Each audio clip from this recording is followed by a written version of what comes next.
ভাঙড় বিগত কয়েকদিনে দফায় দফায় উত্তপ্ত হয়েছে।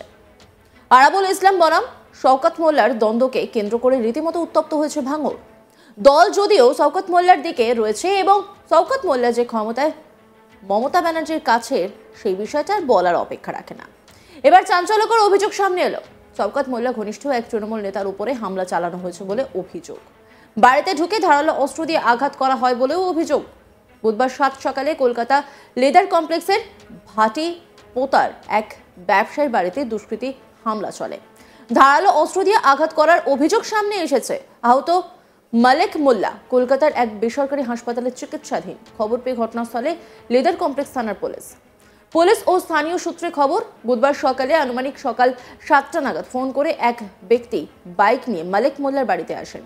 কয়েক মিনিটের মধ্যে হঠাৎই বাড়ির ভেতর থেকে চিৎকারের আওয়াজ আসতে শুরু করে। আশেপাশের লোকজন ঘরে ঢুকতেই আততায়ী পালিয়ে যায়। কলকাতা লেদার কমপ্লেক্স থানায় খবর দিলে পুলিশ এসে আহত মালেক মোল্লাকে কলকাতার এক বেসরকারি নার্সিংহোমে চিকিৎসার জন্য পাঠায়। তার এক আত্মীয় সাইফুদ্দিন সর্দার তিনি কি বলছেন শোনাব আপনাদের। মালিক হচ্ছে আমার ছোট ভাইরা ভাই। এবারে আমরা ঘটনাটা যখন খবর 7:30টার সময় আমরা খবর পেয়েছি, ওখানে আমাদের বাড়িপুর থানা বিন্দাখালী। তো শুনলাম যে ওর মাথায় হাতে ঘরের মধ্যে। তো আমরা সেই কথা শুনে তো ওখান থেকে আসলাম এখানে এসে তো সব কিছু শুনলাম। এখানে মানুষের নিরাপত্তা বলে তাহলে কী আছে? মানুষের যদি বাসস্থান শোয়ার ঘরের মধ্যে এতটা ফ্যামিলির ভিতরে যদি এসে যায় দুষ্কৃতিকারীরা, তাহলে মানুষের নিরাপত্তাটা কোথায়? আর যারা এই ঘটনাটা ঘটিয়েছে তাদেরকে অবিলম্বে ধরা হোক এবং তাদের দৃষ্টান্তমূলক শাস্তির দাবি করছে। ঘটনায় যথেষ্ট আতঙ্কে পরিবারের সদস্য থেকে শুরু করে এলাকার সাধারণ মানুষ। নিরাপত্তার অভাবে আতঙ্কে এলাকার সাধারণ মানুষ। দুষ্কৃতীকে গ্রেপ্তারের দাবি তুলেছেন মালেক মোল্লার আত্মীয়রা। তবে ঘটনার পেছনে কে বা কারা রয়েছে তা নিয়ে এখনো ধোঁয়াশা রয়েছে। রাজনৈতিক কোনো কারণ নাকি অন্য কোনো কারণে এই হামলা, সেই বিষয়ে তদন্ত শুরু করেছে পুলিশ। আত্মীয় মেহরুন্নেসা বেবি তিনি কি বলছেন শোনাব আপনাদের। সকালে আমি ওখান থেকে এখানে এসেছি আর ঘরের ভিতর চেল্লামিল্লি হচ্ছে। আমি দেখছি ঘরের ভিতরে চেঁচামেচি করছে। আমি দরজা খুলতে বলতে দরজা খোলো, দরজায় তার ভিতর দিয়ে তালা দেওয়া আছে, উপরে লাগানো আছে। এবার দরজা খুলে দেখি যে ওই গা তো ঝুঁচকে পড়ছে। ফের ওই ধরে বেঁধে নিয়ে আমরা হসপিটালে পাঠিয়ে দিচ্ছি।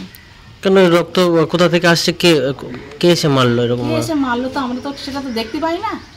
এবারে ও বলছে সকালবেলা বলছে ফোন করে একজন আমার বাড়ি এসেছে। আচ্ছা, সেই দিয়ে মেরেছে? হ্যাঁ, সেটাই তখন বোঝা যাচ্ছে। আপনারা চিনতে পারেননি বা দেখতে পারেননি? না, দেখতে পাই না। আপনারা কি অবস্থায় দেখলেন ওনাকে? তো ভর্তি আছে সেটা দেখলাম, মাথায় আঘাত আছে, হাতে আঘাত আছে। কি নাম লোকের? কি নাম? মালিক মোল্লা। আর এই জায়গাটার নাম? ভাটিপোতা। সকালবেলা এরকম একটা ঘটনা, আপনারা কতটা ভয়ে আছেন, আতঙ্কে আছেন? ভয় তো এমনি তো লাগবে। সকাল 7টা সকালবেলা মারছে তাহলে তো ভয় তো লাগবে। ঘরে বসে ঘরের ভিতরে ঢুকে। পুরনো কোনো শত্রুতা ছিল? কোনো শত্রুতা কি করে বুঝবো বলো তো দেখি? সবাই আসছে সবাই যাচ্ছে, এবার কি করে বুঝতে পারবো যে এটা শত্রু কি এটা ভালো লোক? আপনারা কি চাইছেন? আমার যে মেরেছে তাকে ধরতে চাই।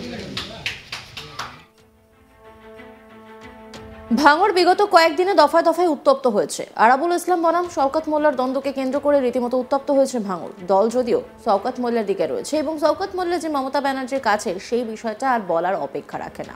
এবার চাঞ্চল্যকর অভিযোগ সামনে এলো। শওকত মোল্লা ঘনিষ্ঠ এক তৃণমূল নেতার উপরে হামলা চালানো হয়েছে বলে অভিযোগ। বাড়িতে ঢুকে ধারালো অস্ত্র দিয়ে আঘাত করা হয় বলে অভিযোগ সামনে আসছে। বুধবার 7 সকালে কলকাতার লেদার কমপ্লেক্স ভাটি পোতার এক ব্যবসায়ীর বাড়িতে দুষ্কৃতী হামলা চলে। ধারালো অস্ত্র দিয়ে আঘাত করার অভিযোগ সামনে এসেছে। আহত মালেক মোল্লা কলকাতা এক বেসরকারি হাসপাতালে চিকিৎসাধীন। খবর পেয়ে ঘটনাস্থলে লেদার কমপ্লেক্স থানার পুলিশ।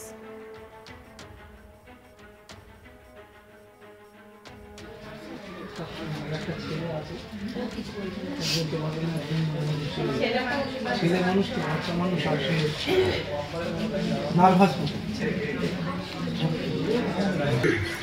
আমি তো বলবো আরে আনন্দপুরের এদিকে সে তো আসছে আমার যেহেতু ডিউটি শোনা আমি আমার মানে 3 জন স্ট্যান্ড বাই করে পুলিশ ও স্থানীয় সূত্রে খবর, বুধবার সকালে আনুমানিক সকাল 7টা নাগাদ ফোন করে এক ব্যক্তি বাইক নিয়ে মালেক মোল্লার বাড়িতে আসেন। কয়েক মিনিটের মধ্যে হঠাৎই বাড়ির ভিতর থেকে চিৎকারের আওয়াজ আসতে শুরু করে। আশেপাশের লোকজন ঘরে ঢুকতেই আততায়ী পালিয়ে যায়। কলকাতার লেদার কমপ্লেক্স থানায় খবর দিলে পুলিশ এসে আহত মালেক মোল্লাকে কলকাতার এক বেসরকারি নার্সিং হোমে চিকিৎসার জন্য পাঠায়। এক আত্মীয় সাইফুদ্দিন সর্দার, তিনি কি বলছেন শোনাব আপনাদের। মালিক হচ্ছে আমার ছোটো ভাইরা ভাই। এবারে আমরা ঘটনাটা যখন খবর 7:30টার সময় আমরা খবর পেয়েছি ওখানে আমাদের বাড়িপুর থানা বিন্দাখালে। তো শুনলাম যে ওর মাথায় হাতে ঘরের মধ্যে। তো আমরা সেই কথা শুনে তো ওখান থেকে আসলাম এখানে এসে তো সব কিছু শুনলাম। এখানে মানুষের নিরাপত্তা বলে তাহলে কী আছে? মানুষের যদি বাসস্থান শোয়ার ঘরের মধ্যে এতটা ফ্যামিলির ভিতরে দিয়ে যায় দুষ্কৃতিকারীরা, তাহলে মানুষের নিরাপত্তাটা কোথায়? আর যারা এই ঘটনাটা ঘটিয়েছে তাদেরকে অবিলম্বে ধরা হোক এবং তাদের দৃষ্টান্তমূলক শাস্তির দাবি করছে।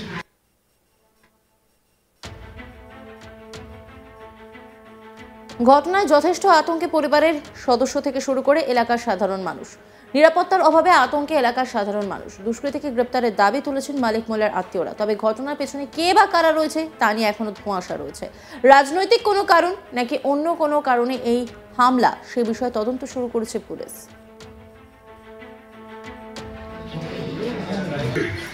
আমি তো বলবো আরে আনন্দপুরের এদিকে সে তো আসছে আমার যেতে না ডিউটি শুনে আমি আমার মানে তিনজন স্ট্যান্ড বাই করে জায়গায় চলছি।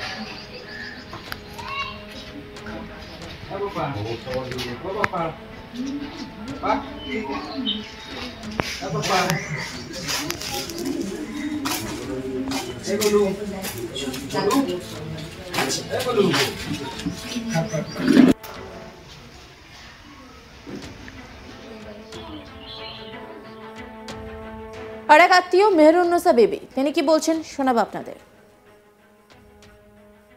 সকালে আমি ওখান থেকে এসে এখানে এসেছি আর ঘরের ভিতর চেল্লামিল্লি হচ্ছে। আমি দেখছি ঘরের ভিতরে চেঁচামেচি করছে। আমি দরজা খুলতে বলতে দরজা খোলো, দরজায় ভিতর দিয়ে তালা দেওয়া আছে, উপরে লাগানো আছে। এবার দরজা খুলে দেখি যে ওই গা তো ঝুঁচকে পড়ছে। ফের ওই ধরে বেঁধে নিয়ে আমরা হসপিটালে পাঠিয়ে দিচ্ছি। কেন রক্ত কোথা থেকে আসছে? কে এসে মারলো? এরকম এসে মারলো তো আমরা তো সেটা তো দেখতে পাই না। তাই এবারে ও বলছে সকালবেলা বলছে ফোন করে একজন আমার বাড়ি এসেছে। আচ্ছা, অন্যান্য খবরের আপডেটের জন্য অবশ্যই নজর রাখুন আজ তাক বাংলার ইউটিউব স্ট্রিমিংয়ে। লাইক, কমেন্ট, শেয়ার এবং সাবস্ক্রাইব করতে ভুলবেন না।